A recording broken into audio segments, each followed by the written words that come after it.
This is Mission Control Houston, bringing you live coverage today of the launch of Northrop Grumman's 16th cargo resupply mission to the International Space Station. You are looking live at the Mid-Atlantic Regional Spaceport at NASA's Wallops Flight Facility in Wallops Island, Virginia, where an Antares rocket stands ready to launch a Cygnus cargo spacecraft carrying more than 8,200 pounds of research, crew supplies, and hardware to the International Space Station. The launch time today was moved to the back of the launch window after teams detected an apparent helium pressurization valve leak on the vehicle. The issue was quickly resolved and everything is on track for a launch today at 5:01 and 5 seconds p.m. Central Time, 6:01 and 5 seconds p.m. Eastern Time. Fueling for Antares began at 3:45 p.m. Central Time today and now stands ready to send Cygnus to the International Space Station. Currently favorable weather conditions today for launch with mostly sunny skies, and the temperature at the launch site today is 83 degrees Fahrenheit. Each Cygnus spacecraft is named after influential individuals in the world of spaceflight, and the Cygnus spacecraft for this space station resupply mission is dedicated to former NASA astronaut Ellison Onizuka, who they selected in honor of his prominence as the first Asian American astronaut. Onizuka was hired in 1978 in the first class of diverse astronauts, and his first space flight was aboard Space Shuttle Discovery in January 1985 for STS-51C. He lost his life aboard the Space Shuttle Challenger in 1986 along with 6 other crew members. External power on, and FTSB, external power on. FTS, external power nominal. And a copy all, check 367, 368. Cygnus will arrive to the International Space Station after a 2-day journey on Thursday, August 12th, where it will be installed to the space station's Unity module. NASA astronaut Megan MacArthur will use the Canadarm2 robotic arm to capture the Cygnus spacecraft, backed up by Thomas Pasquet of the European Space Agency. After Cygnus capture, controls will be turned over to Mission Control Houston, where ground controllers will send ground commands for the station's arm to rotate and install the cargo spacecraft on the Earth-facing port of the station's Unity module. The Cygnus spacecraft is scheduled to remain at the space station until November, when it will depart the station, disposing of several tons of trash during a fiery re-entry into the Earth's atmosphere.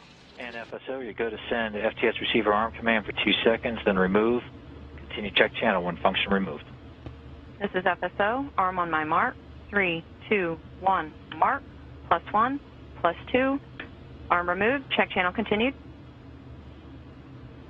LCLAC-2, FTS arm indication received. Teams around the country are working together today to ensure various systems are a go for launch. Northrop Grumman teams in the Antares Launch Control Center in Wallops Island, Virginia, are monitoring systems on the Antares rocket. And once Cygnus separates from the Antares rocket today and reaches its preliminary orbit, controls of the vehicle will be handed over to teams at Northrop Grumman's Mission Control Center in Dulles, Virginia. Teams there are being led by Mission Director Teresa Spinelli. And back in the International Space Station Flight Control Room in Houston, Texas, flight control teams are being led by Flight Director Greg Whitney. Teams here are monitoring systems on the International Space Station, ensuring all systems are a go for Cygnus launch today and arrival to the International Space Station.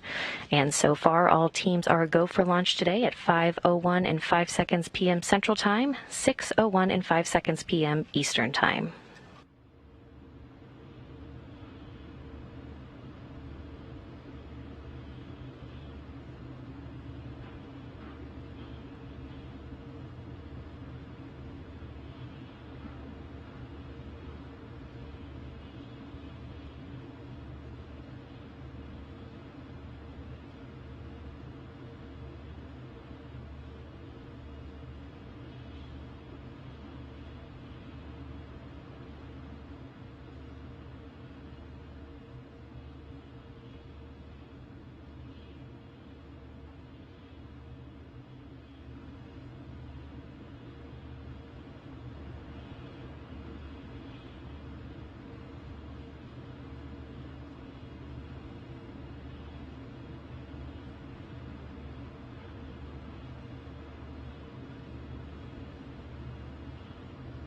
And joining us for today's launch broadcast from Northrop Grumman is Antares System Engineering Program Manager Christina Halona, and she'll be walking us through some of the features and milestones for today's launch.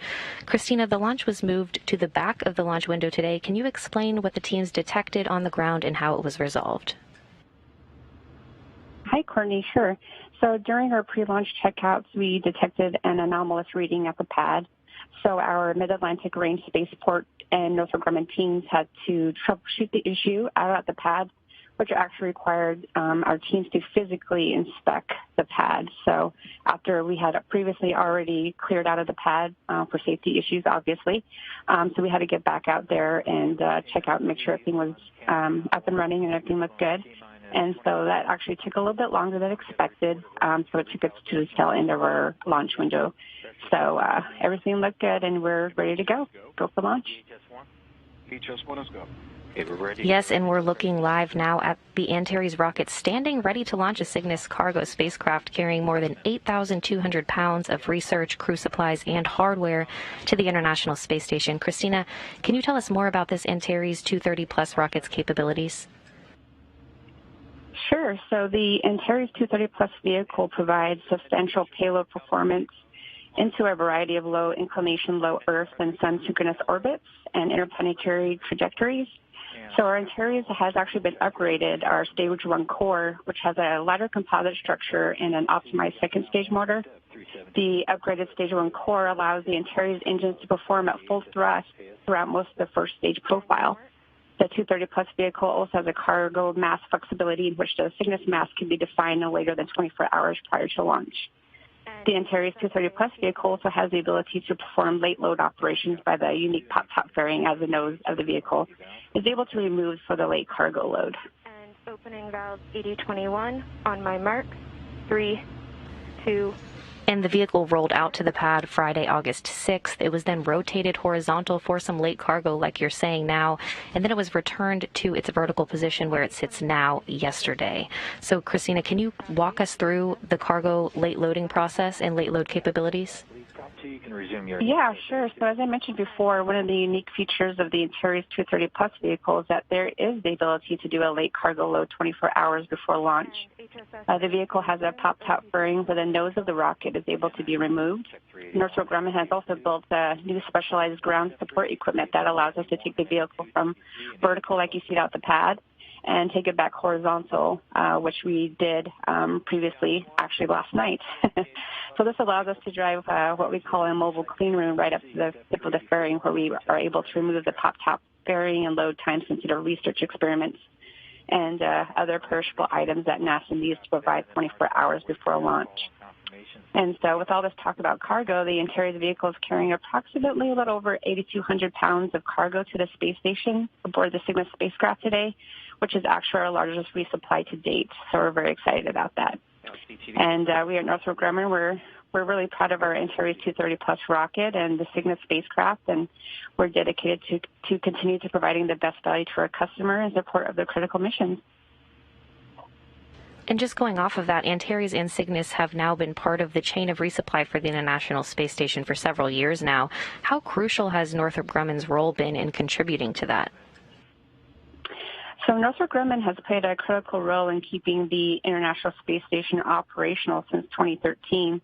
And this was apparent with NASA awarding Northrop Grumman 2 additional commercial resupply missions to continue to deliver cargo such as food, hardware, science experiments, and other necessities. And Cygnus is unique in its ability to carry away large amounts of pressurized cargo, a critical function for NASA and the crew aboard the ISS. With these additional awarded flights to the orbiting laboratory, Northrop Grumman will provide services to both NASA and our commercial partners to continue to use Cygnus not as just a cargo delivery and disposable vehicle, but also as a platform for science and technology research and development opportunities. And since 2013, Northrop Grumman has been a trusted and reliable partner to NASA, and we look forward to this continued partnership into the future. And now teams have been running through some pre-launch milestones today, and they'll continue to run through those through launch. Can you tell us a little bit more about the fueling process? Yeah, so I'll just go through the entire ascent, actually. So when Antares, we'll have a stage of ignition at T0, and we'll lift off shortly after. The main engines will burn off for approximately 200 seconds, and that will get us to main engine cutoff, which we call MECO. And then once we get to MECO, we'll go into a short coast right before we separate stage 1 from stage 2, which we call the upper stack portion of Antares. We'll continue to coast a little bit longer, about 30 seconds before fairing separation, and then we'll have an internal separation where the stage 2 flies out of the external upper stack. So once stage 2 is completed of the upper stack, the stage 2 ignites for a 2.5-minute burn that puts Cygnus real close to their orbit. And then Cygnus will coast a little bit to ensure everything is stable, and then Cygnus will be released into the desired orbit. So after Cygnus is released, it will go through comm checks, and then about an hour or so after we separate, Cygnus will release its solar arrays and be on its way to the International Space Station. And I believe you at NASA, you guys also showed the solar arrays deployment sometime, so you guys all might get to see that again later. But in summary, it takes approximately Cygnus 9 minutes to get to orbit, so it takes some time, but it is pretty fast. Well, Christina, we're looking forward to welcoming Cygnus aboard the International Space Station, and of course, we'll have you back to join us after launch as well. So do you have any final words before launch today? No, I don't. Go Antares and go Cygnus. All right, thanks, Christina. You just heard from Northrop Grumman, our Antares System Engineering Program Manager, Christina Halona. Stay tuned after launch for a post-launch interview with Christina again, and an interview with Jeff Arend, NASA's Systems Engineering Integration Office Manager. Again, mostly sunny skies for launch today back at the Mid-Atlantic Regional Spaceport at NASA's Wallops Flight Facility in Virginia, and temperatures are now about 83 degrees Fahrenheit at the pad.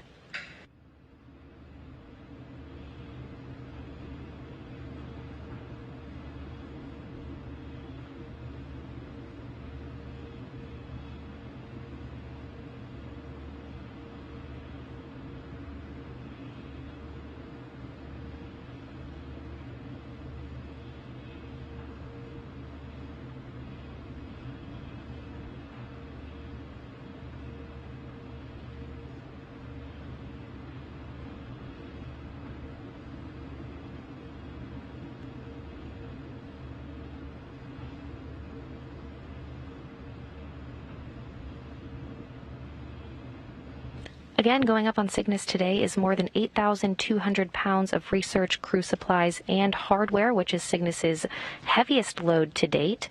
Within that cargo is 3,078 pounds of crew supplies, 2,346 pounds of science investigations, 33 pounds of spacewalk equipment, 2,286 pounds of vehicle hardware, and 98 pounds of computer resources. Cygnus will also carry a new mounting bracket that astronauts will attach to the port side of the station's backbone truss during a spacewalk planned for later this month. The mounting bracket will enable the installation of the next pair of iROSA solar arrays at a later date. Now let's take a quick look at some of the scientific investigations traveling to the space station on this mission.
Roger, 3D. And of course, it's always exciting for the crew to receive new experiments, but they'll also have some extra goodies arriving. Also flying on Cygnus today are some treats for the crew, just to name a few. The crew will be receiving apples, tomatoes, kiwis, pizza kits, and cheese assortments. CMD? Yeah, you're good. Transfer Cygnus to launch mode. In work. Copy, in work. Coming up on 15 minutes from launch today, all systems are still on track for an on-time launch today at 5:01 and 5 seconds p.m. Central Time, 6:01 and 5 seconds p.m. Eastern Time. Can you provide status of trajectory file for launch operation?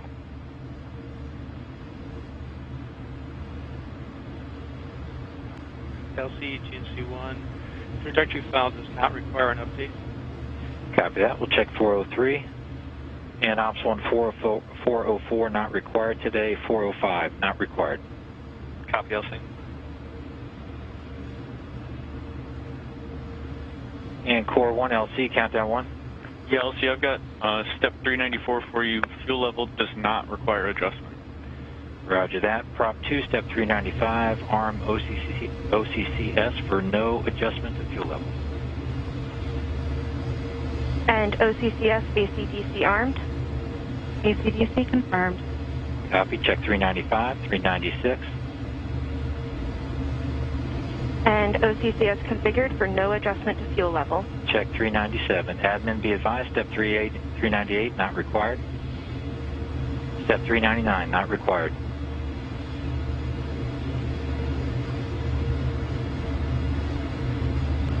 And launch team, we're coming up on T-minus 14 minutes. We'll be polling for our final countdown in about a minute and a half.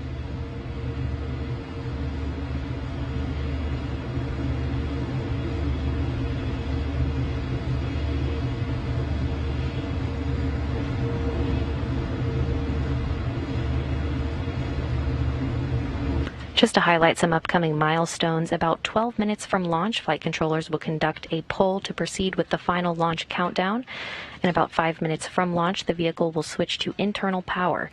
Then just about 3 minutes and 30 seconds before launch, auto sequence handoff for terminal countdown will be initiated, and that will mark the time the computers take over for the final milestones before launch. 054, 055, 056. LC CMD on countdown 1. Flight pressure. Stand by, CMD. And so those constraints will be waived from 4,000 to 3,800. And go ahead, CMD. Yeah, CMD. Cygnus is in launch mode and nominal. Roger that. We'll check 407 complete.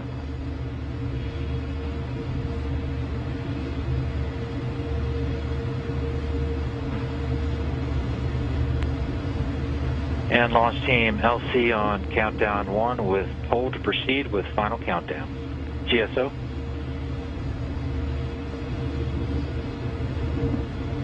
GSO, go. RSL. RSOs go. TD. TDs go. Prop lead. Prop leads go. Stage 1. Stand by, LC.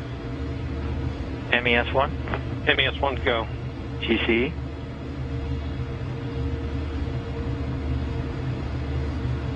GCs go. Sorry. ACE. Aces go. Mars. Mars is go. CMD. CMD is go. And LD. I'd like to hear from stage 1 first. Yep. Stage stand 1 by. is go. Stage 1 is go. LD is go. NG. Northrop Grumman is proud to honor accomplished NASA astronaut and the first Asian American in space, Ellison Onizuka. In our current challenging times, we reflect on Ellison's inspirational words. The people that make the world run, whose names will go down in the history books, are not the cynics, the critics, or the armchair quarterbacks. They are the adventurists, the explorers, and the doers of the world.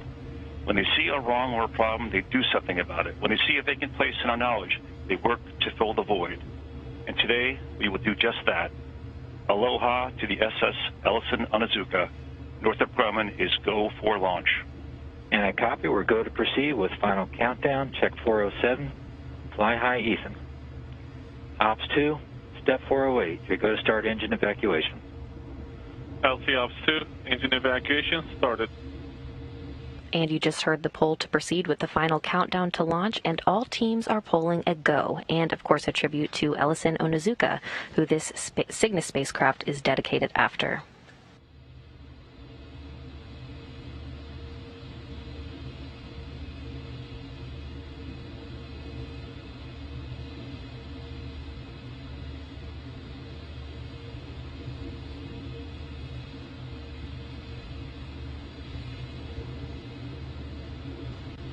Now coming up on 10 minutes away from launch, and everything is still proceeding smoothly for launch at 5:01 and 5 seconds p.m. Central Time, 6:01 and 5 seconds p.m. Eastern Time. Passing T-minus 10 minutes.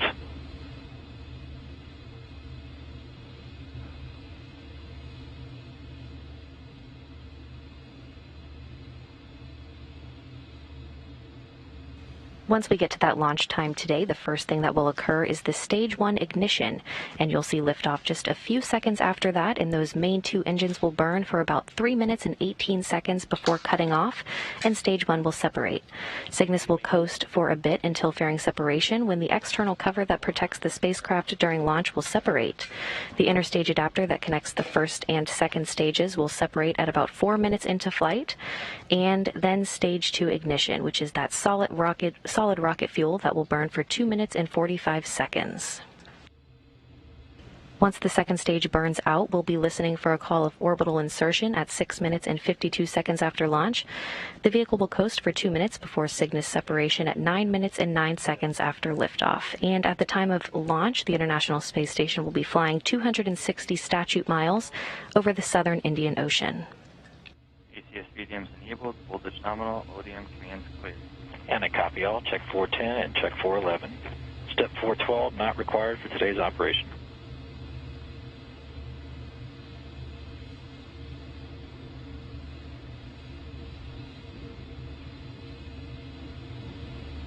Now just about 8 minutes and 30 seconds to launch. Again, that next milestone we'll hear will be for the vehicle to be turned to internal power at 5 minutes out.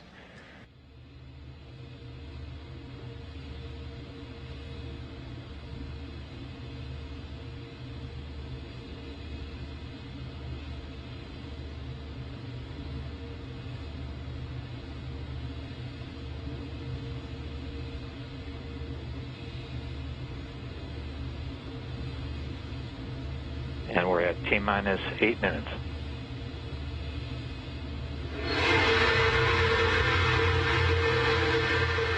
LC Flight Control, GN2 conditioning initiated. And I copy GN2 conditioning initiated.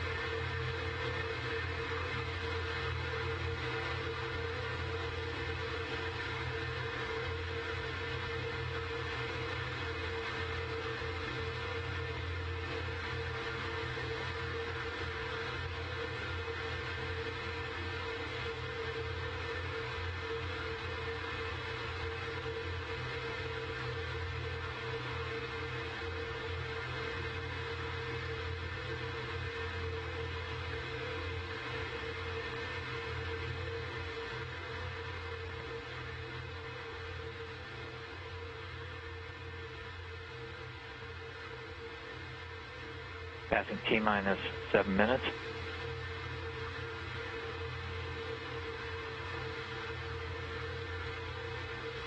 Now inside 7 minutes, you've been hearing teams running through some of these final milestones, and the internal power has been activated. Again, it'll be switched over to internal power at the 5-minute mark. Okay, copy. And when you come back up in 4 minutes, will you be ready to roll? Hope so, stand by. Okay, copy that. LC prop lead, DPSO activation verified. Roger that. Check 414. Ops 2, initialize ground ordnance power supplies. LC Ops 2, ground ordnance power supplies initialized. Ground ordnance power supplies nominal. Check 415 and 416.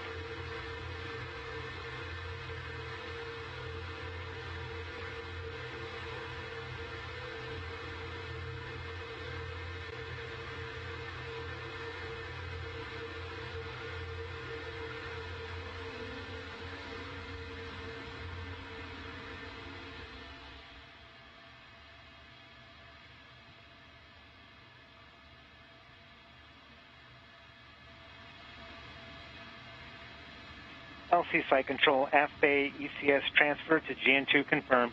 Copy that, Site Control. Check 417.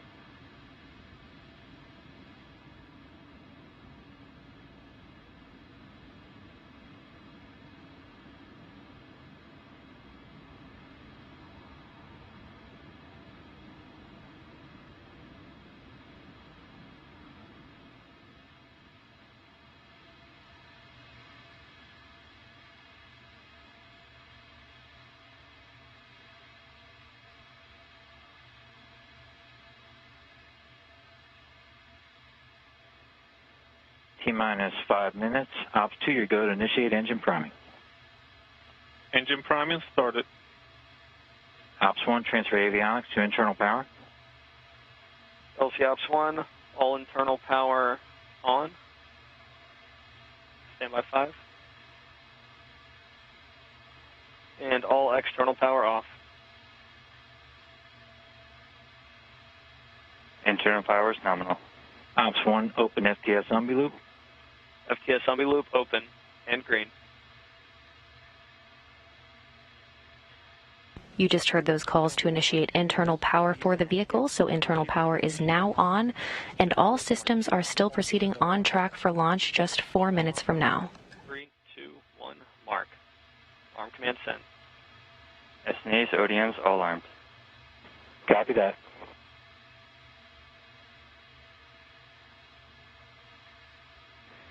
T-minus 4 minutes.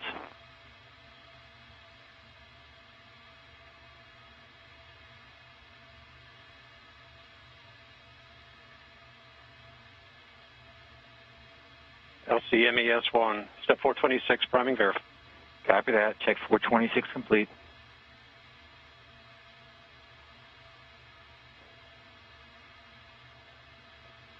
And TD, I'll wait for your report on range status.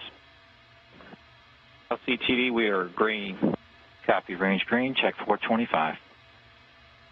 Step 427, not required. Phase 3 dynamic limits will be active at T-minus 3 minutes.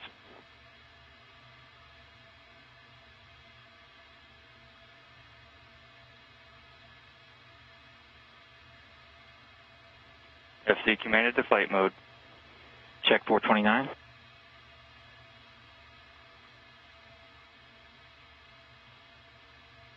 Auto sequence start. LCTD, we're green for all systems. Green for all systems. ODM bus voltages and currents nominal. Copy LEC 1, and I copy. TD, we'll check 430, 431. GNC 1, verify ready for nav mode.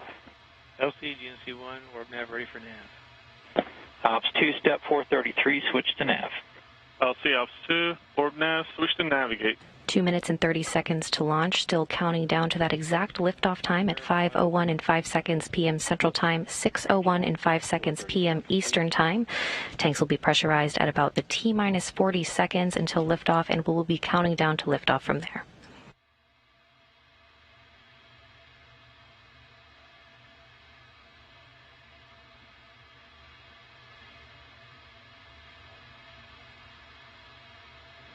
T-minus 2 minutes. Mark.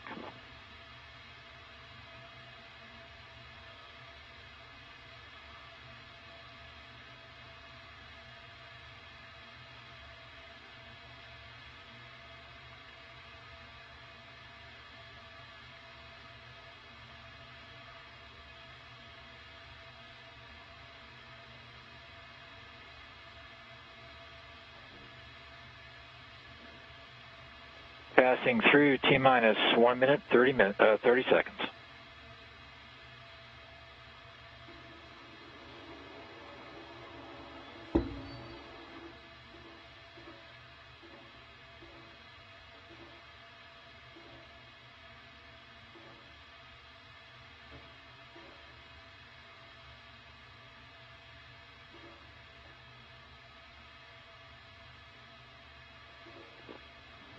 T-minus 1 minute. Mark.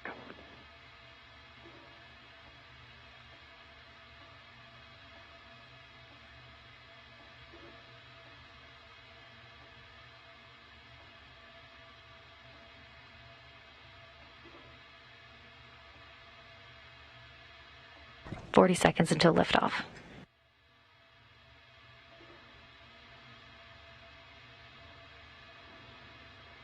T-minus 30 seconds. Mark.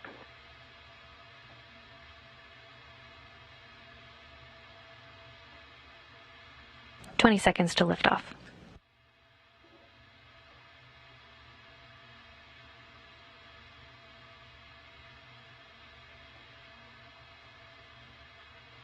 T-minus 10.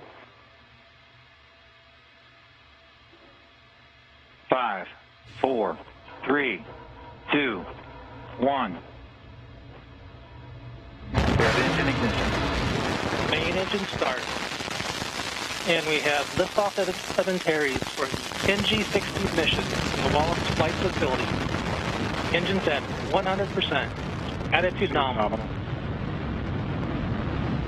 The SS Ellison Onizuka now on its way to the International Space Station to deliver more than 8,200 pounds of cargo.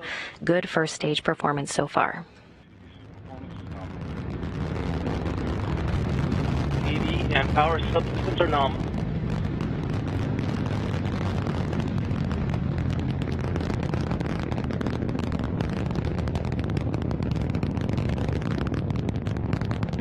NG-16, all systems are nominal. Engines at 100%.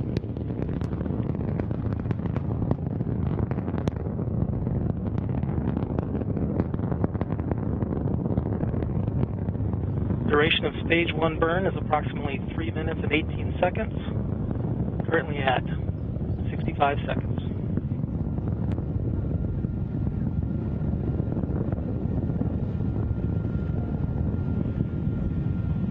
Passing through 40,000 feet, passing max Q. First stage now passing through the area of maximum dynamic pressure. Again, this first stage will burn for about 3 minutes and 18 seconds until main engine cutoff. All subsystems continue to perform as expected, passing 70,000 feet.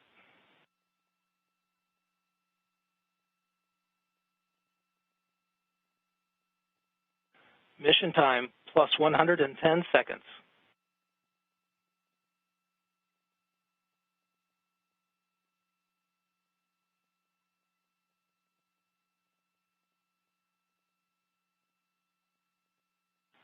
Engines continue at 100%, core pressures nominal, all vehicle subsystems nominal, passing 120,000 feet. 2 minutes, 20 seconds into flight, everything still proceeding nominal. 1 more minute.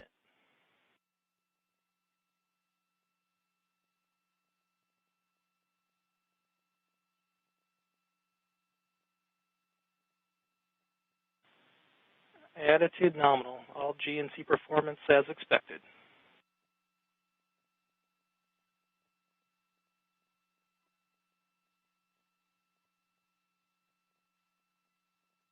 And Terry's performance continues nominal.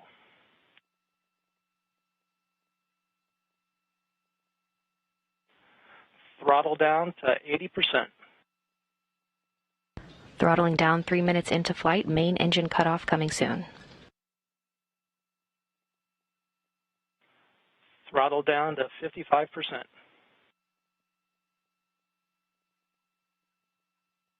All systems nominal.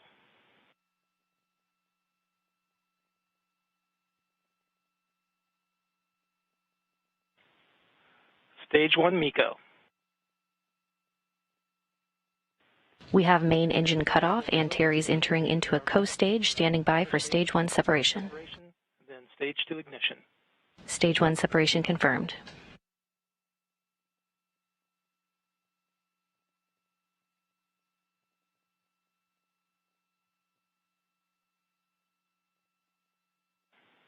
And Terry's is in coast phase, attitude nominal.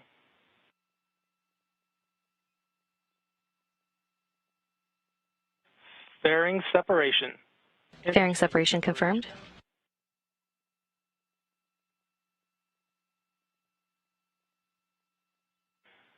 And we have stage 2 ignition. Stage 2 will burn for roughly 2 minutes and 30 seconds.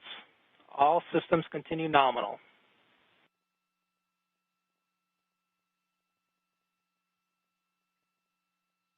Stage 2 ignition is confirmed. Stage 2 is that solid rocket fuel that will burn for about 2 minutes and 45 seconds. Burnout will come at 6 minutes and 52 seconds into the flight today. And as we lose sight of the vehicle, we're now switching to animation. 4.5 kilometers per second. Altitude approaching 140 kilometers.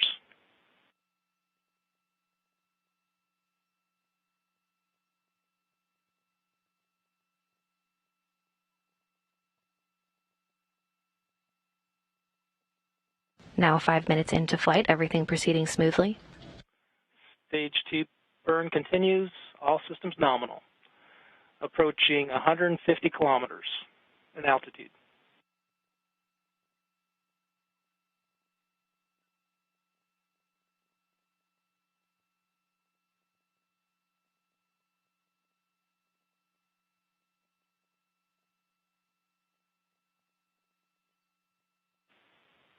Stage 2, all systems are nominal.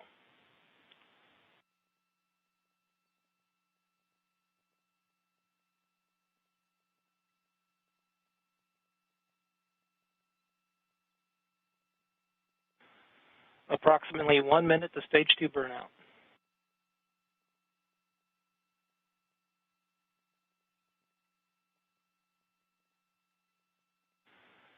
Altitude 170 kilometers. All systems continue to perform as expected.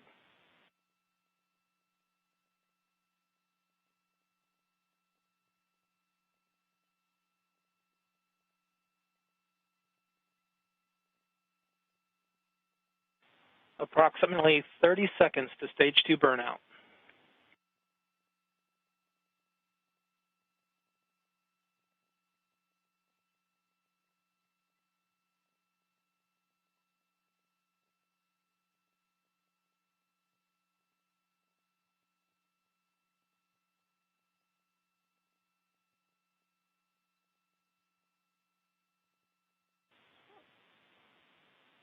Stage 2 burnout.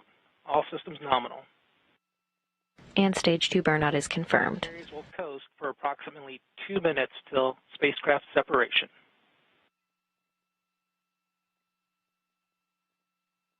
Antares is in orbit. Altitude nearly 180 kilometers.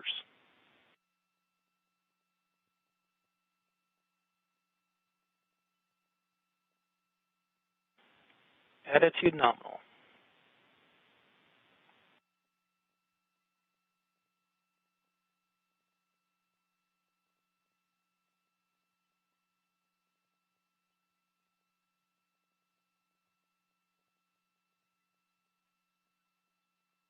Attitude nominal. Antares continues to orient and prepare for spacecraft separation in a little more than 1 minute.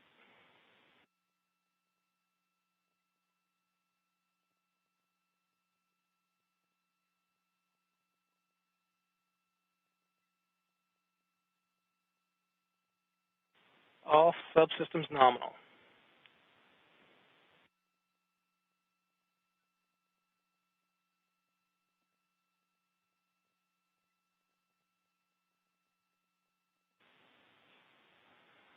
Altitude 179 kilometers.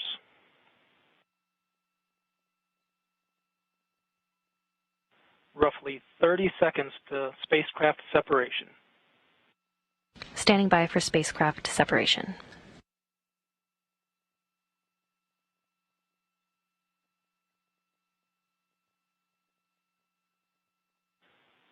Attitude nominal.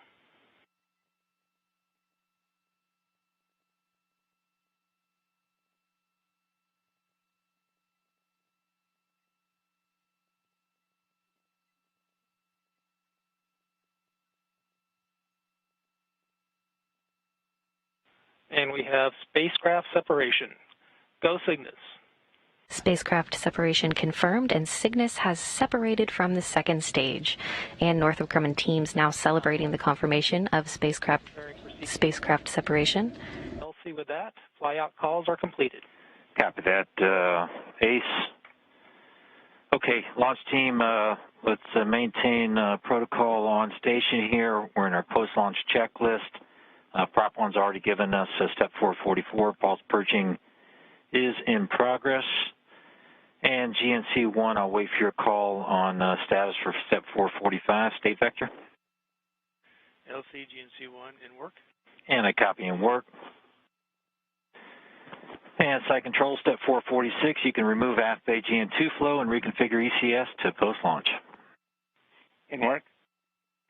Core 1 LC, step 447, direct personnel to power off the MS ground equipment and report when complete. Yeah, copy that, LC. We'll get that in work once personnel can return to the LEV. Yep, copy that. And, right, same thing for 448, understood.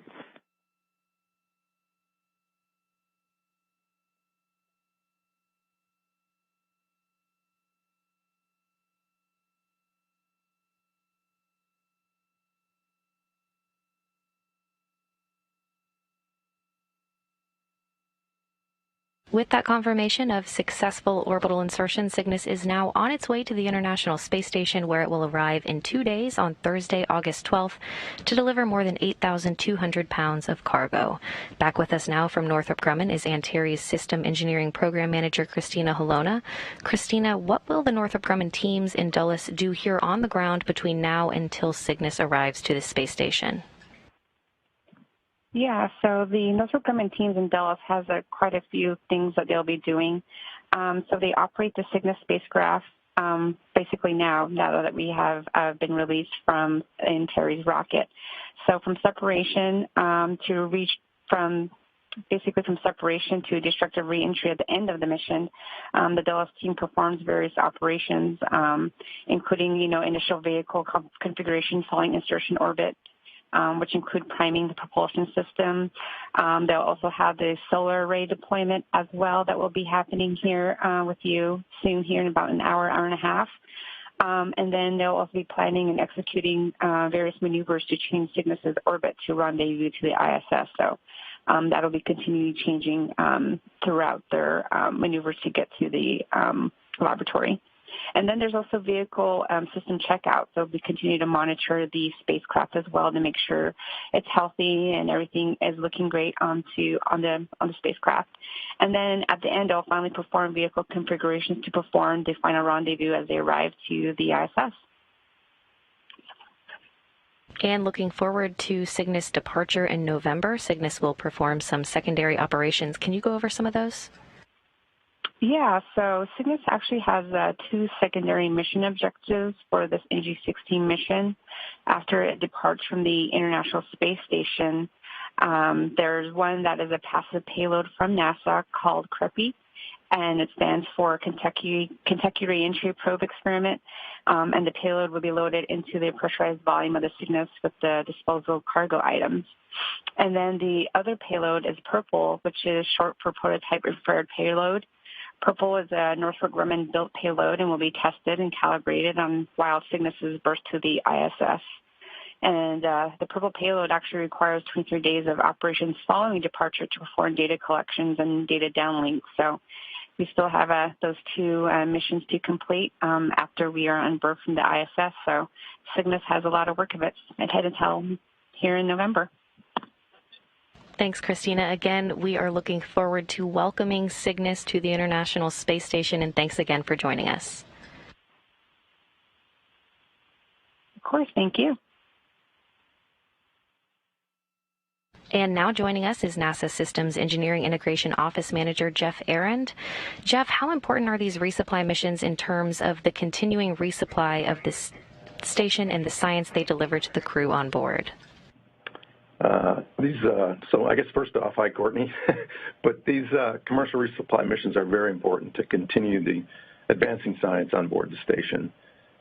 Over 3,000 experiments have been conducted during the station's lifetime, which we're now coming up on 21 years of continuous human presence. On this flight, Cygnus is packed with more than 3,700 kilos of supplies, research, technology demonstrations, and hardware. In the tech demo category, we're really excited to add the 4-bed CO2 scrubber. It's an upgraded version of Seadra, which is our primary CO2 removal system on board. And for hardware upgrades, we're equally excited to be flying the third IROSA mod kit, which will enable a future solar array upgrade in the future. All right, and what's ahead for the crew on station once Cygnus arrives in terms of capture, cargo operations, and science? So the Cygnus spacecraft will arrive at space station in a couple days, Thursday, August 12th at approximately 5:10 Central Time. NASA astronaut Megan MacArthur will be primed to capture the spacecraft with the Canadarm2, and she's backed up by ESA astronaut Thomas Pesquet. Following capture, the flight controllers in Houston will command the installation of Cygnus on the Earth-facing side of the Unity module, will it remain for about 3 months.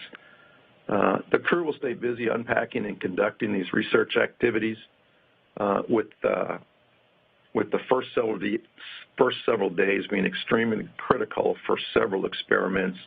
The ones in particular are cardinal muscle, anti-atrophy, and cell gravasensing. The crew will also be preparing for a future spacewalk to install the mod kit on the P4 truss to prepare the station for that future solar array upgrade that I mentioned earlier. In addition to upgrading the ISS power, these arrays are also helping us prove the solar array technology that will be used on the gateway around the moon with the Artemis program. So overall, very, very exciting times for us. Exciting indeed, Jeff. As always, thanks for your time and thanks for joining us today. Yeah, appreciate it, Courtney. Thank you very much.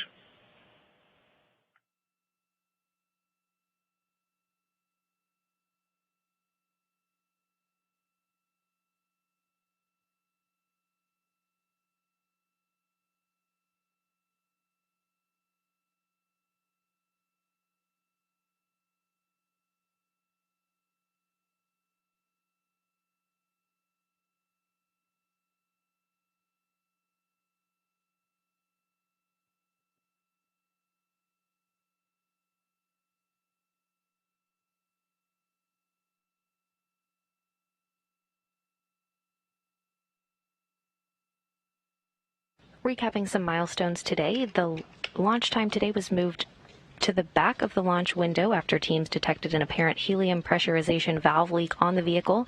The issue was quickly resolved and Cygnus lifted off from NASA's Wallops Flight Facility in Wallops Island, Virginia at the Mid-Atlantic Regional Spaceport Pad 0A on time at 5:01 and 5 seconds p.m. Central Time, 6:01 and 5 seconds p.m. Eastern Time to begin its journey to the International Space Station, where it will deliver more than 8,200 pounds of research, crew supplies, and hardware.